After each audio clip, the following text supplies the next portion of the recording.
Hello, আসসালামু আলাইকুম। সবাইকে শুভ সকাল। কারণ হচ্ছে যে 2 দিন ধরে অসুস্থ, লাইভে আসতে পারতেছি না, কোনো ব্লগ বানাতে পারতেছি না। তবে আপনাদের আজকে একটা নতুন একটা আপডেট দিচ্ছি। সেটা হচ্ছে এই সাপড়ি বর্ষা চৌধুরী মূলত যে মিথ্যা মামলাগুলো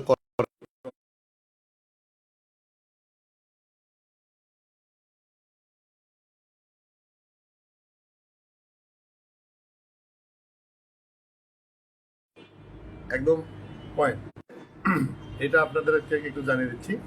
ও মূলত মানুষকে ভয় দেখানোর জন্য হচ্ছে মামলা করে। মামলা করলে হয় কি, তার হচ্ছে ধরেন যে কোনো পেশায় থাকলো, বিভিন্ন জায়গায় হচ্ছে যে ব্যস্ত থাকলো, ও মামলা দিয়ে তাকে হচ্ছে একটা হয়রানি দেয়।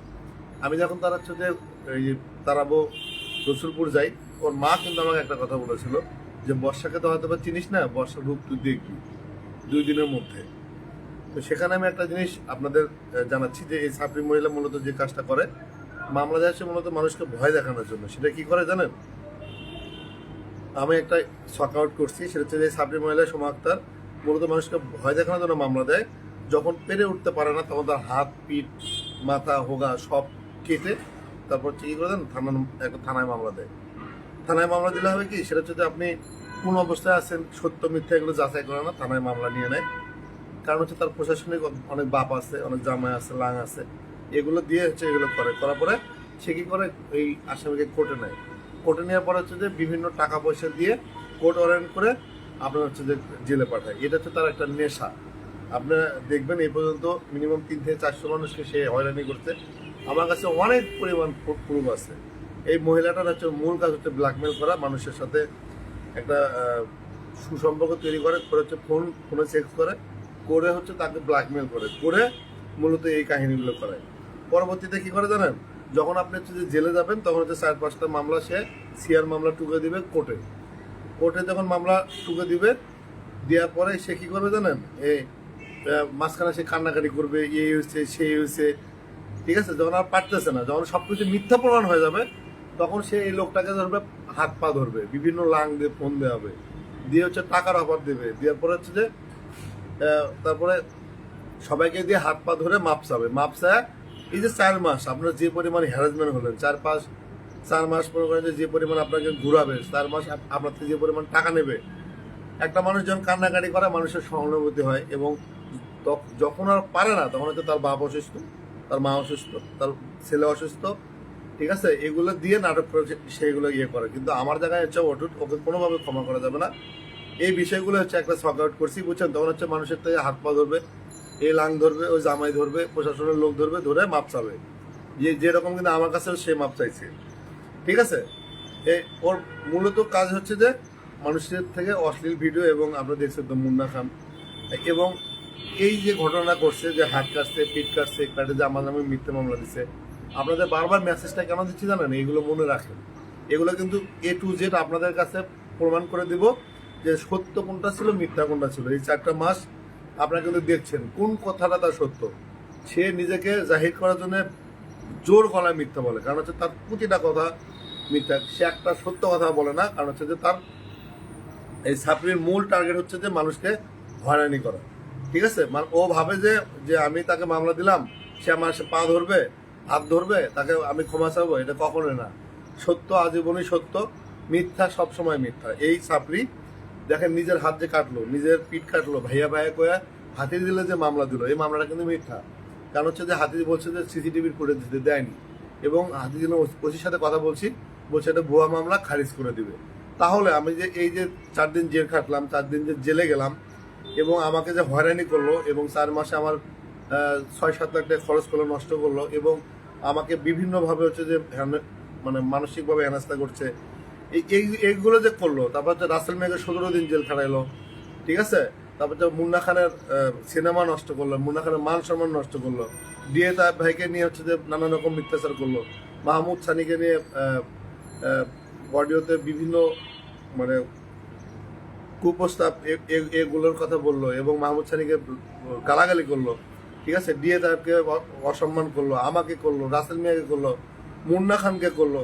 তার মানে কি, এই সাপ্রি আসলে একটা ব্ল্যাকমেলার। এর কাজ হচ্ছে এগুলো মূলত করে নাটক করে মানুষের কাছে ভালো সাজা। কিন্তু না, ওকে যেহেতু আমরা ধরছি, ওর কোনো ছাড় নাই। এই সাপ্রি মহিলার কাজ হচ্ছে ঠিক আছে, মানুষকে হয়রানিমূলক মামলা দেওয়া, মানুষকে জেলে পাঠানো, এগুলো জাস্ট নাটক। দেখবেন এখন সে রাসেল মিয়ার হাত পা ধরে কান্নাকাটি করতেছে, কান্নাকাটি করে মাপ চাচ্ছে। তাহলে রাসেল মিয়ার যে আমরা আর কি, আমার সাথে মুন্না খানের কিন্তু লাস্ট গতকালকার কথা হয়েছে, আমরা আর কি হ্যারাসমেন্ট হয়েছে, সবচেয়ে হ্যারাস করছে হচ্ছে রাসেল মিয়াকে। রাসেল মিয়ার হচ্ছে যে পুরা ওর যারা কেরিয়ার পুরো কিন্তু খেয়ে দিছে, ঠিক আছে। আমাদের সাথে আর কি, আমরা হচ্ছে যে তাও সামান্য, কিন্তু রাসেল মিয়ার পুরো লাইফটাই পুরো বরবাদ করে দিছে। এবং দেখেন ওনার হচ্ছে যে এ হলো মূল কাহিনী। আর একটা বিষয় দেখবেন যে ও কোর্টে যাচ্ছে, ইয়ে করতেছে, ঠিক আছে। ও কিন্তু সারাদিন দেখবেন যে কোর্টে পড়ে আছে। কেন? কারণ হচ্ছে আজ পর্যন্ত তাকে এই বিষয়গুলো কিন্তু বিষয়ে তাকে কেউ ধরেনি। এবং আপনাকে একটা বিষয় বলে, আমাকে অনেকেই বলে যে আপনি এই গলা ছেলে টার্কি মুরগিকে কেন বিয়ে করলেন, ঠিক আছে, আপনি কেন বিয়ে করলেন? দেখেন আমি একটা কথা বলি, আজকে যদি আমি বিয়ে না করতাম এই শয়তান বেডিকে কিন্তু ধরা যেত না। কারণ হচ্ছে আমার হয়তো এটা আল্লাহর একটা ওসিলা যে আল্লাহ আমাকে পাঠাইছে যে এই মহিলাকে একটা শাস্তি দেবে। গত 22 বছর যাবো দেখেন, প্রথম আমি 2003-এর কথা বলছি, সেখানে ওর খালাতো বোন রুহি কিন্তু বিষয়টা জানাইছে যে তিনি আসলে 2008 সালে নিজের গায়ে নিজে কেরোসিন তেল ঢেলে দিয়ে এই জলিল নামে একটা লোককে জেলে পাঠানোর জন্য, ঠিক আছে। এবং জলিল কিন্তু বিবাহিত ছিল। আমি কিন্তু দেখেন রিপোর্টটা একটু পরে আবার আপলোড দিচ্ছি। মূলত কাহিনীটা হচ্ছে আপনাদের মনে করে দেয়া যে আব্দুল জলিল একটা বিবাহিত ছেলে ছিল, শরীফ মেলামাইন, নারায়ণগঞ্জ থানা পৌরসভার রসুলপুর গ্রামে। ওদের অনেক সম্পত্তি ছিল। এই মহিলা মূলত ছিল হচ্ছে যে সেক্স ওয়ার্কার, গুলিস্তানে সেক্স ওয়ার্কার ছিলেন, এমনও তথ্য আমাদের কাছে আসছে। তো এখানে বিষয়টা দেখবেন যে এই আব্দুল জলিল হচ্ছে এলাকার মধ্যে প্রভাবশালী ছেলে ছিল। এই জলিলের সাথে সে প্রেমের সম্পর্ক গড়ে তোলে, তাকে ব্ল্যাকমেল করে। যখন তাকে বিয়ের কথা বলে তিনি আসলে বিয়ে করতে রাজি হয় না। তখন কি করে, এই জলিলকে মূলত ফাঁসানোর জন্য মিথ্যা নাটক, এসিড নাটকের একটা সাজা, যেটা আমাদেরকে গণমাধ্যমে, বড় বড় গণমাধ্যমে কিন্তু এই বিষয়গুলো জানাইছে, কিন্তু সেটা সম্পূর্ণ মিথ্যা এবং বানোয়ার। এবং জলিলের সাথে আমি কথা বলেছি, আপনারা রিপোর্টটা দেখবেন। জলিল বলছে যে তাকে বিয়ে করতে চায়নি বিধায় মা এবং মেয়ে দুজন মিলে একটা নানার সাথে এবং 5 জনকে জেলে পাঠায়। এক বন্ধু আসে এবং বন্ধু তাকে হচ্ছে যে মানে তার পক্ষে কথা বলার জন্য তাকে একটা ধর্ষণ মামলা দেয়, যেগুলো মামলা খারিজ। এই কাগজগুলো অলরেডি আমরা পেয়েছি, আপনাদেরকে একটা রিপোর্ট করে দিব, ঠিক আছে। আর দলিলের বিষয়টা দেখলাম, এই যে এই 22 বছর যে বিভিন্ন মানুষের সাথে যে আকাশ কুকাজ এবং প্রশাসনিকভাবে মানুষের সাথে ফাতলামি করছে, এইগুলো কিন্তু আর্কাইভ ছিল না। এই আর্কাইভগুলো বারবার কিন্তু আপনাদের মনে করে দিচ্ছি। গতকালকে আমাকে প্রবাস থেকে এক আপা ফোন দিয়ে বলতেছে যে আমরা তো আরো চেষ্টা করতেছি বর্ষাকে হেল্প করার জন্য। বিষয়টা হচ্ছে যে আপনার যেগুলো রিপোর্ট এবং আপনার কথাগুলো দেখলাম, ঠিক আছে, আমার কাছে মনে হলো যে এই মহিলা আসলে মানে ক্রাইম করছে। আপনারা জিনিস দেখেন, উনি আসলে ভাইরাল এবং হচ্ছে যে বিভিন্ন প্রোডাক্টের যে প্রচারণা করে, যেটাকে আমরা বলি হকার, এই হকারি যে করে এটা কিন্তু আসলে লোক দেখানো, ঠিক আছে। যেগুলো হচ্ছে যে যেগুলো মানুষের সাথে হকারির যে দোকানদারগুলো নেয় তাদের সাথে শুয়ে এবং কি বলে যেটা বলে দেহ ব্যবসা, এটা কিন্তু আমরা প্রমাণ পেয়েছি। মূলত তাকে নেওয়ার কিন্তু কিছুই নাই। সে যেগুলো মিথ্যা নাটক করে তার মূলত যে কান্নাকাটি, বাবা অসুস্থ, এগুলো করে প্রবাস থেকে হাজার হাজার লাখ লাখ টাকা মানুষের থেকে হাতিয়ে নিয়েছে। এবং বাবা অসুস্থর কথা বলে আমাদের প্রযোজক হিমেল, ঠিক আছে, প্রযোজক হিমেল তার সাথে জিজ্ঞেস করুন, তার থেকে 30,000 টাকা নিয়েছিল যে আমার বাবা অসুস্থ। দেখেন আজ থেকে যখন রুমি রহমানকে বিয়ে করে এবং গতকালকে হিমেল ভাইয়ের সাথে কথা হলো মগবাজার, তিনি বলল যে এই রুমি রহমানের যদি বিয়ে করে থাকে, রুমি রহমানের সাথে কিন্তু চুরি করে বিয়ে করছে এবং হিমেলের বাসায় হচ্ছে বাসর করছে। একদম নতুন একটা আপডেট গতকালকে হিমেল ভাই আমাকে বললো, এই রুমি রহমানের সাথে যদি তার পারিবারিক বিয়ে হতো তাহলে রুমি রহমানের বাসায় বাসর হতো। এই বাসর কিন্তু আসলে রুমি রহমানের বাসায় হয়নি। হিমেল ভাই যেটা বললো, তিনি আসলে ওই যে শামীম অ্যাডভোকেট তার চেম্বারে বিয়ে করে, ঠিক আমার মতো বিয়ে করে এই প্রথম বাসর কিন্তু আসলে প্রযোজক হিমেলের বাসায় করে, ঠিক আছে। তার মানে রুমি রহমানের বিয়েটাও একটা রহস্যজনক। এবং যে বলছিল যে একটা মেয়ে ধর্ষণ মামলা দিছিল, এগুলো টোটালি তার নাটক। কারণ হচ্ছে এইগুলো সে সাজায়। কাউকে যদি ফাঁসাতে গিয়ে সে যখন পারে না, দেখবেন যে বিভিন্ন সেক্স ওয়ার্কার পিছনে লাগায় দেয়। সেক্স ওয়ার্কার লাগানোর পরে সেই সেক্স ওয়ার্কারগুলো কি করে দেয়, তার সাথে ভুলিয়ে ভালিয়ে যদি কোনোভাবে একটা সম্পর্ক অথবা কোনো অশ্লীল ভিডিও ধারণ করতে পারে, তখনই কিন্তু মূলত এই মেয়েটা হচ্ছে যে ওই সুযোগটা নেয়। আমার সাথে কিন্তু অসংখ্য মানুষ লেলিয়ে দিয়েছে, অসংখ্য মানুষের সাথে কথা বলার চেষ্টা করেছে, কিন্তু দিন শেষে আমি তো জানি কোনটা ভালো কোনটা মন্দ। আমারও কিন্তু আমার সাথে কিন্তু অনেক আপুদের সাথে কথা হয়, অনেক সোর্স আছে, ওরাই কিন্তু ভিডিওগুলো বের করে দেয়। আমার কিন্তু সব ভিডিও বের করা সম্ভব না এবং আমি বের করতেও পারি না। আপনাদের যেটা বলবো সেটা হচ্ছে আপনারা এর পিছনে কাজ করবেন। আপনাদের জানালাম যে রুমি রহমানের সাথে যে প্রথম বিয়ে হয়, এই রুমি রহমানের সাথে বিয়ে হওয়ার পরে হিমলের বাসায় বাসর করে এবং দেখে রাসেল মেয়ের সাথে বিয়ে হয়, রত্না কবিরের বাসায় বাসর করে।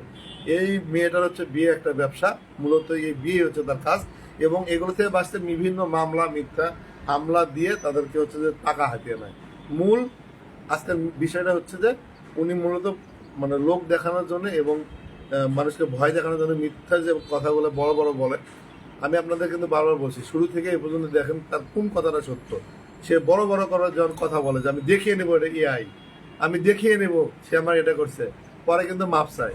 ঠিক আছে, অথবা সানি ভাই তাকে মাফ করে দিছে, সানি ভাই মাফ করে দিতেই পারে, কিন্তু আমি রাসেল মিয়া মুন্না খান আমরা কখনোই মাফ করবো না, কারণ তার একটা শাস্তি চাই। কারণ কি হয়তোবা মাহমুদ সানির সে মান সম্মানে খেলছে, মাহমুদ সানির অশ্লীল ভিডিও মানুষকে দিচ্ছে, মাহমুদ সানিকে নিয়ে হচ্ছে যে নানা রকম মন্তব্য করছে, মাহমুদ সানি তাকে মাফ করতে পারে কারণ শারীরিক হয়তোবা সে মানসিকভাবে অথবা পারিবারিকভাবে লাঞ্ছিত হয়েছে। ঠিক আছে, কিন্তু সে কিন্তু আমাদের মতো হেনস্থা হয়নি। আমরা কিন্তু টাকা পয়সা মান সম্মান সব দিকেই কিন্তু দেখেন যে হেউ হয়েছি এবং মানুষ আমাদেরকে কটু কথা বলছে যে আপনারা একটা মেয়ের মধ্যে পাইছেন কি, এই গলা ছেলে টার্কি মুরগিকে বিয়ে করতেছেন, কেন বিয়ে করছেন? কিন্তু আমি কেন করছি জানেন? কেন হচ্ছে যে আমি যদি না করতাম এই মহিলাকে কিন্তু ধরা যেত না। কে কাকে মাফ করবে, কে কাকে কি করবে, কে কাকে সহযোগিতা করবে, আই ডোন্ট কেয়ার, কিন্তু তাকে ধরার জন্য আমি একাই এনাফ। আপনাদেরকে জাস্ট আজকে জানালাম যে তার মামলার মূল রহস্য এবং সে কিভাবে এইগুলো করে। আবার শেষ একবার বলতেছি, আমি এটা শক আউট করছি, এখানে বলছি এই ছাত্রী বর্ষা চৌধুরী সোমা আক্তার মূলত মানুষকে ভয় দেখানোর জন্য মামলা দেয়। যখন পেরে উঠতে পারে না তখন নিজের হাত পা এবং ভোগা কেটে মানুষের নাম হচ্ছে থানায় মামলা দেয়। যখন হচ্ছে যে পারে না থানায় থেকে কোর্টে নেয়, কোর্টে নিয়ে হচ্ছে যে তিনি হচ্ছে কোর্ট অরেন্ট করে টাকা দিয়ে, যেটা সে নিজে স্বীকার করছে। আমার বেলায় আমাকে কোর্ট অরেন্ট করার জন্য মুন্নাখানের থেকে 1 লাখ টাকা নিছে, সেখানে 70,000 টাকা মারা দিছে, 30,000 টাকা উকিলরে দিছে, সে নিজে কিন্তু বলছে। এই জন্য সে আরেকটা মামলা খাচ্ছে, কারণ হচ্ছে যে আমাকে আর্থিকভাবে ক্ষতিগ্রস্ত করছে এবং মিথ্যা মামলা দিয়ে তিনি মানুষের কাছে ভালো থাকার ট্রাই করছে, এই জন্য আমি আরেকটা মামলা দিচ্ছি তার। ঠিক আছে, সেই সুযোগে কি করে জানেন, যখন হচ্ছে যে আমি ধরেন জেলে গেলাম, রাসেল মিয়া জেলে গেল, জলিল জেলে গেল, তখন কি করে সে আরো 4-5টা মামলা দেয়, সিআর মামলা। তাহলে কি হলো, আমরা জেলে থাকলাম, সেই সুযোগে সে মামলাগুলো আস্তে আস্তে ইয়ে করে তিনি আসলে মানুষকে হেনস্থা করে। তার সম্পূর্ণ কথা মানে মিথ্যা, তার সম্পূর্ণ মামলা যেগুলো দেখেন সব মিথ্যা। তার A to Z 22 বছর কিন্তু দেখবেন যে রুহি আপা কিন্তু বলছে যে মেয়ে কলার আড়তে ধরা খায়, ঠিক আছে, মানে দেহ ব্যবসার জন্য, যে মেয়ে ঠিক আছে যার মামলা আছে হচ্ছে যে কি বলে যাত্রা বাড়িতে, এবং যে মেয়ে হচ্ছে নাম নিজের নাম চেঞ্জ করছে, নাম হচ্ছে সোমা আক্তার, নাম দিচ্ছে বর্ষা চৌধুরী সাপরি। ঠিক আছে, যার 15 বছর বয়সে মানে সে নিজের গায়ে নিজে আগুন দিয়ে মানুষকে জেলে পাঠাইছে, সেটাও কিন্তু রুহি আপা বলছে। ঠিক আছে, সে বলছে কি 7-8, তার মানে তার মানে জন্মটাই মিথ্যা। আপনারা A to Z এগুলো বের করেন, করে করে রিপোর্ট করেন এবং আমাকে দেন, আমি শেয়ার দিব। তারপরে জানেন মিথ্যা মামলায় যখন হচ্ছে যে 4-5টা মামলা দেয়, যখন আর পারে না তখন হচ্ছে যে হাত পা ধরে এবং কান্নাকাটি করে। ঠিক আছে, কান্নাকাটি কেমন করে, ধরেন যে আমার সাথে কান্নাকাটি করতেছে, রাসেল মিয়ার সাথে কান্নাকাটি করতেছে, তার মানে কি ও এখন ফেসে গেছে। এই 4 মাস কান্নাকাটি করে, ঠিক আছে, মানে এখন কান্নাকাটি করে সিম্পিতি নেওয়ার চেষ্টা করতেছে। কেন জানেন, তার বাবা অসুস্থ, তার হচ্ছে ছেলে অসুস্থ, তার মা অসুস্থ, মেয়ে অসুস্থ। এগুলো হচ্ছে মূল একদম ভুয়া নাটক, যেটা 20 বছর যাবৎ মানুষের সাথে করতে আসছে। এবং বাবা অসুস্থতার কথা কয়ে রুমি রহমান যখন বিয়ে করে, সেই সময় হিমেল প্রযোজক হিমেলের থেকে সে 30,000 টাকা ধার নিছে। আমি হিমেল ভাইয়ের সাথে আপনাদের কথা বলাবো, অন্যতম যারা পরিচিত আছেন হিমেল ভাইয়ের সাথে কথা বলবেন। এই মেয়েটা এতটা মিথ্যুক এবং বাবার কথা বলে দেশ ও দেশের বাইরে থেকে লাখ লাখ টাকা হাতিয়ে নিয়েছে, এমন তথ্য আমরা পাইছি। এবং যার প্রমাণ হচ্ছে প্রযোজক হিমেল, সেখানে কি ঠিক আছে, এবং হাত পা ধরে মাপ চায় কি করে, কান্নাকাটি করে এগুলো মীমাংসা করেন, কিন্তু তাকে কোনো মাপ করা যাবে না। ঠিক আছে, কোনো মাপ আমরা করতে চাই না। মাপ না করলে তারা হচ্ছে যে পারিবারিকভাবে কষ্টের কথা আনেন এবং বলে যে আমার বাবা অসুস্থ, আমার ছেলে অসুস্থ, আমাকে মাফ করেন, আমি আর পারতেছি না, আমার কাজ নাই কাম নাই। কিন্তু মিথ্যা কথা, উনি হচ্ছে BCCI এর একটা পরিচালকের সাথে অশ্লীল ভিডিও ধারণ করে প্রশাসনিকভাবে 50 লক্ষ টাকা নিয়েছে এবং সেই টাকাতে সে জায়গা কিনছে। এই পূর্ব রসুলপুর তার একটা 5 কাঠা জায়গা আছে। তার যদি জায়গা থেকে থাকে তাহলে এইগুলো মিথ্যা নাটক কেন করতেছে? এবং ওর হচ্ছে 80 ভরি স্বর্ণ আছে। এগুলো এগুলো মূলত করে কি জানেন, ওই টাকা না জমায় সে স্বর্ণ কিনে সে এগুলো স্বর্ণ বিক্রি করে গেলে মামলা চালায়। ঠিক আছে, তার হচ্ছে স্বর্ণ আছে, তার হচ্ছে যে 5 কাঠা জায়গা আছে 20 লক্ষ টাকার, সে আমাকে নিজে বলছে। তাহলে সেই এই মিথ্যে কেন নাটক করছে? তাকে কেউ কোনো কাজ দেবেন না এবং সকল সোশ্যাল মিডিয়াতে তাকে বয়কট করবেন। ঠিক আছে, তারপর হচ্ছে যে নানান কষ্ট কথা আনেন, অথচ তার মূল কাজ হচ্ছে প্রেমের নাটক। দেখবেন যে ইতিমধ্যে গতকালকে যদি বাবা অসুস্থ থাকে কান্নাকাটি করে, আজকে দেখবেন সে টিকটক করতেছে, তার মেয়ে টিকটক করতেছে। ঠিক আছে, নতুন করে মেকআপ করে মানুষকে চোখের ইশারায় নতুন নাগর পড়ানোর চেষ্টা করতেছে। ঠিক আছে, বিভিন্ন কি বলে ডেটিং অ্যাপসে তার হচ্ছে যে বিভিন্ন হোটেলে তার ছবি, বিভিন্ন হোটেলে সে দেহ ব্যবসা করে, এমন এভিডেন্স আমার কাছে আছে। ঠিক আছে, ওনার মূল কাজ হচ্ছে দেহ ব্যবসা। ওইগুলো মূল টোটাল নাটক করতেছে। তার গাড়ির কোনো লাইসেন্স নাই, সে কোনো ওভার চালায় না। তার মূল কাজটা হচ্ছে যে দেহ ব্যবসা এবং আপনাদেরকে হচ্ছে যে মিথ্যা নাটকগুলো করতেছে। ঠিক আছে, ওর কোনো গাড়ি লাইসেন্স নেই, ও ওভার চালাবে কেমনি? এবং যে ওর বাবার যে অসুস্থতার কথা বলতেছে, আজকে হলে 20 বছর পরে কিন্তু সেই কথাই বলতেছে। ঠিক আছে, একজনের বাবা কতদিন অসুস্থ থাকে? ঠিক আছে, এগুলো মিথ্যা নাটক। এবং বাবার চিকিৎসার জন্য প্রধানমন্ত্রীর থেকে সে 10 লক্ষ টাকা নিছে এবং দেশের বাড়ি থেকে বাবা অসুস্থের কথা লাখ লাখ টাকা নিছে এবং কান্নাকাটি করে মানুষের থেকে ধার নিছে টাকা। ধারের কথা বলেও সে হচ্ছে যে গান করবে, এই করবে, এগুলো বলেও সে লাখ লাখ টাকা হাতিয়ে নিয়েছে। ঠিক আছে, তার এই ফাঁদে পা দিবেন না। তিনি আসলে একটা ছাপরি এবং মৃত্যু। ঠিক আছে, আমাকে রাসেল মিয়া মুন্না খানকে যে পরিমাণে হ্যারাস করছে তাকে কোনোভাবে ক্ষমা করবেন না। এই বিষয়গুলো আপনাদের জানালাম। ঠিক আছে, কারণ হচ্ছে যে যখনই হচ্ছে যে আপনাদের আপডেট দিচ্ছি না তখনই সে টিকটক করতেছে। ঠিক আছে, মেকআপ দিচ্ছে, ঠোঁটে লিপস্টিক লাগাচ্ছে, ঠিক আছে, চোখেও চাই ভরে দিচ্ছে। মানে হচ্ছে ওর মূল প্ল্যান হচ্ছে চোখ দিয়ে পোলাপানদের আকৃষ্ট করবে, করে মূলত তাকে হচ্ছে যে একটা সেক্সুয়াল ভিডিও করবে, করে তাকে ফাঁসিয়ে টাকা নেবে এবং মানুষের থেকে সাহায্য চাচ্ছে। তাকে কেউ সাহায্য করবে না, কারণ হচ্ছে যে এই মহিলাকে সাহায্য করলে আপনাকে একটা মূল মানে সে হচ্ছে সুই হয়ে ঢুকেছে, ঢুকার পরে সে আপনার থেকে সব কিছু বের করে আপনাকে ব্ল্যাকমেল করে আপনার সব কিছু খেয়ে দেবে। তাকে কোনোভাবে সাহায্য করবেন না, এগুলো তার মিথ্যা নাটক। তার বাবা মোড়েও অসুস্থ না, তার ছেলে কখনো অসুস্থ না, এগুলো সে নাটক করতেছে। ঠিক আছে, তাকে কোনোভাবে মাফ করবো না। ভবিষ্যৎ এসছে ভাইয়া, আল্লাহ কখনোই মাফ করবে না।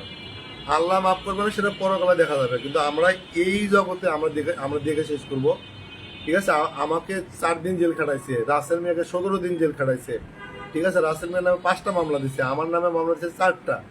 ঠিক আছে, সে যখন পারতেছে না, এগুলো যে মিথ্যা মামলা দিয়ে আমাকে হ্যারাস করতেছে, কিন্তু আমাদের কিচ্ছু যায় আসে না। আমি টোটালি প্রফেশনাল হিসেবে নিচ্ছি, একে মূল শাস্তি দেব এবং 2-3 দিনের মধ্যে আপনারা পাবেন আমাকে কিভাবে হাতির দিলেন এই মিথ্যা নাটক করে আমাকে জেলে পাঠাইছে। এর মূল তদন্ত আমি আপনাকে একদম দিয়ে দেবো, কারণ আমি নিজে একজন গণমাধ্যম কর্মী, তাকে কোনোভাবে মাফ করার প্রশ্নই আসে না। ঠিক আছে, রাসেল মিয়া মাফ করবে না মুন্না খান মাফ করবে, আমার আই ডোন্ট কেয়ার, কিন্তু আমি তাকে মাফ করবো না। কিন্তু যত আমি জানি যে রাসেল মিয়ার সাথে কথা হয়েছে, আমার ও জীবনেও মাফ করবে না। মুন্না খানের সাথে কথা হয়েছে, সে কখনোই মাফ করবে না। আর আমি তো করবোই না। আমি ওরে বললাম না, ওর মৃত্যু পর্যন্ত ওর যত অনুসন্ধানের রিপোর্ট আছে আমি সবগুলো বের করবো, কারণ হচ্ছে এটাই হচ্ছে আমার এখন মূল পেশা, মূল কাজ। এছাড়া আমি আর কোনো কিছু আমি ভাবছি না এবং দেখছি না। ঠিক আছে, সে কিভাবে মানুষকে মিথ্যা মামলা এবং হয়রানি দিয়ে 8-10টা বিয়ে করে সে কিভাবে ভালো থাকার চেষ্টা করে, ভালো থাকার নাটক করে। জলিল মিয়া 2008 সালে নিজের গায়ে নিজে কেরাসিন তেলে পুড়িয়ে জেলে পাঠিয়ে এই মিথ্যা নাটক করবে, তালবাহানা করবে, কখনোই এটা আমরা দিব না। ঠিক আছে, আমি আজ অথবা কাল অথবা পরশু আমি আবার নারায়ণগঞ্জে যাচ্ছি, কোর্টে গিয়ে আমি মামলার এই কাগজগুলো সব বের করে নতুন একটা রিপোর্ট করে আপনাদের দিব। ঠিক আছে, A to Z। সে বলছে যে এসিড নাটক 7-8 বছর, মিথ্যা কথা। সে ক্লাস 5 পাস, ঠিক আছে, পড়াশোনা করেনি, তার কোনো একাডেমিক কোনো সার্টিফিকেট নাই, সে মিথ্যা গুগল থেকে, ঠিক আছে, এগুলো গুগল থেকে শিখে মূলত এগুলো মিথ্যা নাটক করে। আপনারা তাকে কখনোই মাফ করবো না। এরা প্রতারক, ভণ্ড, ব্ল্যাকমেলার, দেহ ব্যবসায়ী, একে কখনোই মাফ করবো না। এই যে নাটকগুলো করতেছে, ঠিক আছে, একদম আপনাদের লোক দেখানো। তার বাবা অসুস্থ না, তার ছেলে অসুস্থ না, এগুলো হচ্ছে আপনাদের লোক দেখা। সে আবার নতুন করে ফিরতে চাচ্ছে, নো, তাকে কখনোই দিবেন না। এবং মোখান লেগছে যে আমার পেজ নষ্ট করার চেষ্টা করতেছে অনেকদিন ধরে, আপনি মামলা করে দেন, কোনো সমস্যা নাই, আমি আপনাকে হেল্প করবো। ঠিক আছে, ওর সাজ পোশাক দেখে মনে হয় যে পারিবারিকভাবে, ওর সাজ পোশাক ভিডিও দেখে কেউ বুঝবে না পারিবারিকভাবে নেই কি নেই আমি জানি না। ঠিক, ওর ওর সবকিছু নাটকের মধ্যেই থাকে, রাইট। কারণ হচ্ছে যে এই মহিলা জন্ম থেকে কুপা, ঠিক আছে, 12 ভাতারি, ঠিক বলছেন। কারণ হচ্ছে যে ও যখন পারে না কারোর সাথে তখন হচ্ছে আইডি নষ্ট করে দেয়, এবং যখন পারে না তখন হচ্ছে যে কান্নাকাটি করে। ও কখনো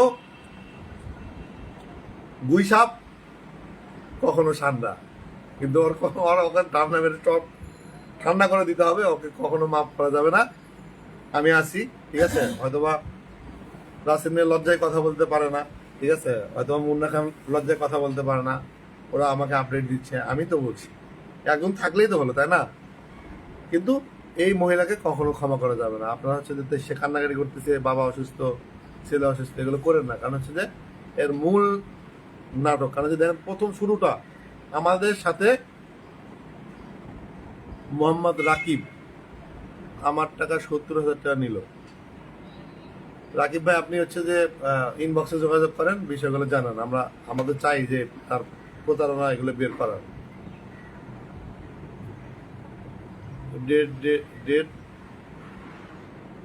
ডেটা থেকে আপনি আমাদের সাথে যোগাযোগ করেন। আপনি 70,000 টাকা নিলে আপনার যারা যারা টাকা পান আমার সাথে যোগাযোগ করেন, ঠিক আছে। মানুষকে যখনই ক্ষমা করা যায়, যখন সে অপরাধ স্বীকার করে ক্ষমা চায়, রাইট, ক্ষমা তো করাই যায়, কিন্তু ও চুরি করে। দেখেন রুহিয়াপা কিন্তু একটা কথা বলছে, ও নিজের কাছে নিজে কখনোই ছোট মানে সাজবে না।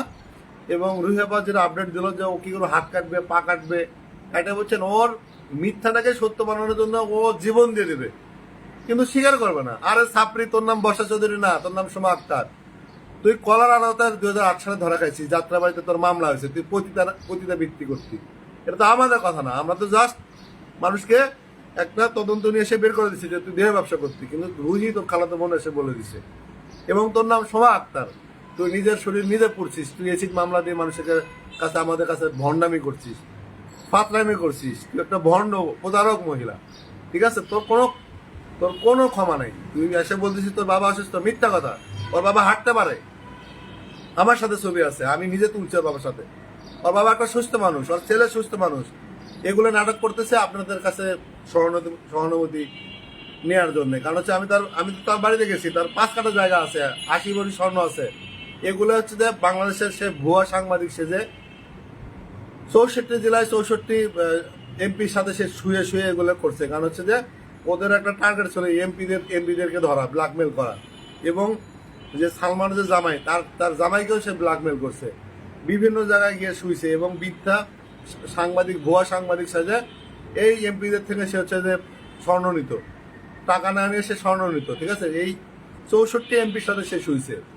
এমনও তো আমাদের তথ্য তো আমরা পাইছি। আমরা দেখেন শুরু থেকে যেগুলো বের করছি যে উনি মূলত জলিল মিয়াকে ফাঁসানোর জন্য নিজের গায়ে নিজের কেরোসিন তেল পুড়ছে, এবং জলিল মিয়াকে মিথ্যা মামলা এবং হচ্ছে র্যাব দিয়ে হচ্ছে হয়রানি করছে। জলিল মিয়া নিজে স্বীকার করছে, ঠিক আছে। এটা কিন্তু মানুষকে কেউ বিশ্বাস করতেন, যখন বিশ্বাস করলো সেটা তো রুহি, তার খালাতো বোন রুহি যখন আসলো এবং বিয়ের নাচ দেখালো, ঠিক আছে, এত সুন্দরী ছিল ছাত্রী মহিলা, সেটা প্রমাণ পর্যন্ত অলরেডি পাওয়া গেছে। এই রুহির এখান থেকে মানুষকে নেওয়ার জন্যে, মানে সিম্পিতি নেওয়ার জন্য, রুহির এখান থেকে মানুষকে ঘুরানোর জন্য তা বলছে তার বাবা অসুস্থ। তার বাপ যদি অসুস্থ হয়ে থাকে, রুমির বিয়ে হয়েছে, রুমির আমার সাথে বিয়ে হয়েছে 2020 সালে, তাহলে প্রযোজক ইকবাল হিমেল আশরাফাতে 30,000 টাকা বাবার অসুস্থতার কথা বলে কেন নেওয়া হলো? তার মানে কি এই সাপরি মহিলা বাবাকে নিয়ে ব্যবসা করতেছে। এই সাপরি মহিলার বিয়ে ব্যবসায় এবং বাবা ব্যবসায়, বাবার অসুস্থতার নাটক করে পরিবারের মানুষের থেকে টাকা নিচ্ছে এই সাপরি মহিলা, ঠিক আছে। বিভিন্ন আমাদের তো 10টা বিয়ে বের হয়ে গেছে অলরেডি প্রমাণিত, এবং সে অসংখ্য মানুষের সাথে প্রেম করে শুয়ে মানুষের থেকে ধার নিয়ে লাখ লাখ টাকা কিন্তু মেরে দিচ্ছে। আমরা এই টোটালি একটা অনুসন্ধান করতেছি, এবং তার এই অনুসন্ধানের জন্য আমরা দুদকে একটা চিঠি দিচ্ছি। আমরা নতুন করে একটা দুদকে মামলা করতেছি, কারণ দুদক এই মহিলাকে এই বিষয়গুলো বের করতে, তার ইনকাম সোর্স কি, তার মাসে খরচ কত, এবং তার ব্যাংক যে ট্রানজ্যাকশন আছে ওইখানে আমরা টান দেব। এই ব্যাংকে এই FBCCR যে লোকটা, ঠিক আছে, সিটি ব্যাংকে, উনি কিন্তু এই ব্যাংক থেকে টাকা ট্রান্সফার করছে। আমরা অলরেডি কিন্তু সার্চিং করতেছি, আমি আপনাদের একটা জিনিস বলতেছি, আমি কিন্তু বারবার বলতেছি আপনাদেরকে, আমি জানিয়ে বুঝিয়ে কিন্তু আমরা হচ্ছে যে আপনাদেরকে সব কিন্তু আমরা হচ্ছে যে জানিয়ে করি। আমরা হচ্ছে নেক্সট অনুসন্ধান করব এই এফবিসিসিআর যে 50 লক্ষ টাকা নিল, ঠিক আছে, কিভাবে নিল, এর সাথে কারা জড়িত আছে এটা বের করব। ঠিক আছে, রুমি রহমানকে কিভাবে মারলো সেটা বের করব। জ্যাকিকে হত্যা করছে তার প্রমাণ হচ্ছে দেখেন, সে ঢাকা মেডিকেল, মুগদা মেডিকেল গিয়ে, যে যখন রাসেল মিয়ার সাথে তার হচ্ছে নানান ঝামেলা হলো, তখন কিন্তু মুগদা মেডিকেল গিয়ে সার্টিফিকেট নিচ্ছে, ঢাকা মেডিকেল গিয়ে সার্টিফিকেট নিচ্ছে। এই সার্টিফিকেট নিয়ে নিয়ে কিন্তু জ্যাকিকে মেরে ফেলছে, জ্যাকিকে সে মেরে ফেলছে। কারণ হচ্ছে যে এটা প্রমাণিত আবারও, সে হচ্ছে আমাদের জন্য যদি মিথ্যে নাটক সামান্য মামলা করার জন্য সে যদি ঢাকা মেডিকেল থেকে ভুয়া সার্টিফিকেটগুলো নিচ্ছে, এইগুলা সে জ্যাকিকে মেরে ফেলছে। আমরা জ্যাকি হত্যার বিচার চাই, রুমি হত্যার বিচার চাই, তানিনী হত্যার বিচার চাই। ঠিক আছে, রাসেল মিয়াকে যে করছে, হেনস্থা করছে, সেটার বিচার চাই। আমাকে করেছে সেটার বিচার চাই। এবং মুন্না খানের পুরো লাইফ বরবাদ করেছে, যে আমরা সেটার বিচার চাই। এবং সকল মিথ্যা এগুলো আপনারা আরো খুঁজে খুঁজে আপনারা রিপোর্ট করেন, আমি শেয়ার দেবো। 2007 সালে কেন সে গণমাধ্যমে বললো যে এসিড নাটক, তাকে এসিড মারছে, মিথ্যা, ভুয়া, এবং হচ্ছে তার পুরো ফ্যামিলি একটা চক্রের সাথে জড়িত। তাদেরকে আমরা মূলত শাস্তি দিতে চাই। মোখান লাগছে দুদকের মামলা জরুরি। আমি অলরেডি একটা চিঠি লিখছি আজকে। ঠিক আছে, আমি আসলে কোথায় কি করবো সেটা বলবো না, কিন্তু আমি আর একটা কথা বলছি, তার এই অনুসন্ধানগুলো বের করা দরকার। তার ইনকাম কি, সে খরচ করে কোথায়, তাহলেই বুঝবেন সে দেহ ব্যবসা করে কিনা। কারণ একজন মানুষ ওভার চালিয়ে কখনোই মাসে 30,000 টাকা আপনার হচ্ছে ইনকাম করতে হবে না, কারণ হচ্ছে তার গাড়ির কাগজ নাই। সে তার পার ডে ইনকাম হচ্ছে 10,000 টাকা। সে একটা নাইট স্টে করলে 10,000 টাকা পায়। এই 10,000 টাকায় তার হচ্ছে মূল টার্গেট। এবং মাসে যদি 3 লক্ষ টাকা হয়, তার মাসে খরচ হচ্ছে আপনার হচ্ছে যে সর্বোচ্চ 1 লাখ টাকা। ঠিক আছে, আর বাকি টাকাগুলো সে স্বর্ণবর্ণ এগুলো জড়ায়, এবং যখনই সে মামলাতে পড়ে এগুলো বিক্রি করে করে সে মূলত করে। ঠিক আছে, এবং তার মিথ্যা মামলা কেন সে নিল, প্রশাসনের যে নাকের ডগায় দিচ্ছে, সে ফেসি সরকারের দালাল। ঠিক আছে, না হত্যা মামলা 8-9টা মামলার আসামি। ঠিক আছে, সে কিভাবে এত কিছু করে, এবং প্রশাসনের কোন প্রশাসনের কাছে সে সই, এবং কোন প্রশাসনকে সে জামাই বানিয়ে নাকের ডোগায় ঘোরাচ্ছে, এই বিষয়গুলো আমরা বের করব। ঠিক আছে, আমাদের বারবার বলতেছি, এই মহিলাটা প্রতারক, তার কথা শুনবেন না, তাকে কোনোভাবে প্রশ্রয় দিবেন না। ঠিক আছে, এই মহিলা মূলত নতুন নাটক করতেছে, বাবা অসুস্থ, কান্নাকাটি করতেছে, ভুয়া। ঠিক আছে, মূলত রুহি তার বোন যে বারবার কিন্তু বলে দিচ্ছে তার বয়স হচ্ছে 15 ছিল। ঠিক আছে, তার হচ্ছে যে জাভেদের আগে আরেকটা বিয়ে ছিল, নাম হচ্ছে রাজীব, ধোলাইপাড়া থাকে। আমরা এটাও বের করার চেষ্টা করতেছি। ঠিক আছে, আমরা ধোলাইপাড়া 4-5 দিনের মধ্যে যাব, গিয়ে এটা বের করবো। ঠিক আছে, প্রয়োজনে ঢাকা শহরে পোস্টার লাগাবো, এই বর্ষা চৌধুরী কতগুলো জামাই। ঠিক আছে, আরো থাকতে পারে। আমার কাছে ইনফরমেশন দিছে তার মোট জামাই হচ্ছে 15টা। ঠিক আছে, আমরা সঠিক তথ্যে পাইছি 10টা। এবং রুহিয়া বা গতকালকে আমাকে ইনফরমেশন দিছে রুমি রহমানের পরে জ্যাকির আগে আরেকটা জামাই আছে, সেটা আমরা চিনি। তিনি হচ্ছে একজন সঙ্গীত পরিচালক, তার সাথে অনেকগুলো ছবি আছে, তার সাথে সে গান করতো। এবং তার ফ্যামিলি, এই মহিলার জন্য তার ফ্যামিলি ভেঙে যাওয়ার একটা ইয়ে ছিল। সেও আমার পরিচিত, এবং সে একজন সিঙ্গার। তার মানে জামাই দাঁড়ানো হচ্ছে 11 জন, এবং আরো বেরোবে। আমরা এর আগে টোটালি জামাইগুলো বের করি, এর কুকীর্তি তো আপনি পেয়ে গেছেন। এবং আরো কতগুলো বিয়ে করছে, কতগুলো রিলেশন করছে, কতজন মানুষের সাথে শুয়েছে, আমরা আবার ডিএনএ টেস্ট করবো। কারণ এই মহিলা মূলত হচ্ছে যে দেহ ব্যবসা করে, এবং মানুষকে ফাঁসানোর জন্য সে ভালো সাজে। সে নিজেকে সঙ্গীত শিল্পী দাবি করে। তার গান শুনলে মনে হয় যে কুত্তা পালাবে। তার যে গান আপনারা শুনবেন, শোনার পরে যদি তাকে শিল্পী আপনারা ভোট দেন, ঠিক আছে, আপনাদের আমি রায় মেনে নেব। কিন্তু তার যে গান, এই গান শুনলে কুত্তা পালাবে। তার গান কেউ শোনে না। এই সাপড়ি নিজেকে সিঙ্গার দাবি করে, কারণ হচ্ছে যে সে জানি মানুষকে বুঝাতে পারে যে সে ভালো, তার কোনো একজন নিট অ্যান্ড ক্লিন হচ্ছে ইমেজ, কিন্তু মূলত না, বোন একজন দেহ ব্যবসায়ী। তার খালাতো বোন বলছে যে কলার আড়তে ধরা খাইছে। ঠিক আছে, কলার আড়তে ধরা খাইছে, এবং যাত্রাবাড়িতে তার নামে মামলা হয়েছে। তার 7-8 বছরের কোনো এসিড ঘটেনি। 15-16 বছর বয়সে জলিলকে ফাঁসানোর জন্য তিনি এই নাটকটা করছেন। এই ছিল আজকে আপডেট। তাকে কোনোভাবে ক্ষমা করবেন না, কেউ তাকে সাহায্য করবেন না। এই মহিলা তারা ছাপড়ি এবং হচ্ছে মিথ্যাবাদী, ভণ্ড, প্রতারক। এই মহিলাকে কখনো ক্ষমা করা যাবে না। সে আমাকে লাইভে এসে বলছে, সে বলছে আই ডোন্ট কেয়ার, তোর যা মন চাই বল। রুইয়া বাংলা একটা লাস্ট আমাকে কথা বলছে যে এই মহিলাকে যে বিশেষ করে, ঠিক আছে, এই একটা বন্ধ, কারণ হচ্ছে যে ওর কোন কথাটা সত্য, ঠিক আছে। রুহিয়া লাস্টে আমাকে আপডেট দিল রুমির পরে জ্যাকির আগে এই মাঝখানে আরেকটা জামাই আছে, এবং আমাকে চ্যালেঞ্জ করছে আগামী নভেম্বরের মধ্যে, এবছর নভেম্বরের মধ্যে সে আরেকজনকে বিয়ে করবে, ঠিক আছে। আমরা ধরেই নিচ্ছি তার যার সাথে মিল এবং কথা হচ্ছে, আমাদের সন্দেহ হচ্ছে যাকে, ঠিক আছে, মামলা করে তাকে ধরতে পারতেছে না, অথবা সেই তার নেক্সট জামাই, অথবা প্রশাসনের কেউ নেক্সট জামাই হতে পারে। কারণ আমাকে কিন্তু সে বলছে যে তার নেক্সট টার্গেট হচ্ছে ডিএ তায়েবকে সে ফাঁসাবে। ডিএ তায়েবের যেহেতু অশ্লীল ভিডিও তার কাছে আছে, এবং মাহমুদ সানিকেও ফাঁসাতে পারে, কারণ তার অশ্লীল ভিডিও তার কাছে আছে। মূলত এই দুজনকে হচ্ছে তার নেক্সট টার্গেট। এই দুজনের মধ্যে যে কেউ হচ্ছে নভেম্বরের মধ্যে তার জামাই হতে পারে, কারণ হচ্ছে সে আমাকে নিজে বলছে যে ডিএ তায়েবকে সে হচ্ছে বিয়ে করবে। Last update. থ্যাংক ইউ সবাইকে, ভালো থাকবেন, সুস্থ থাকবেন।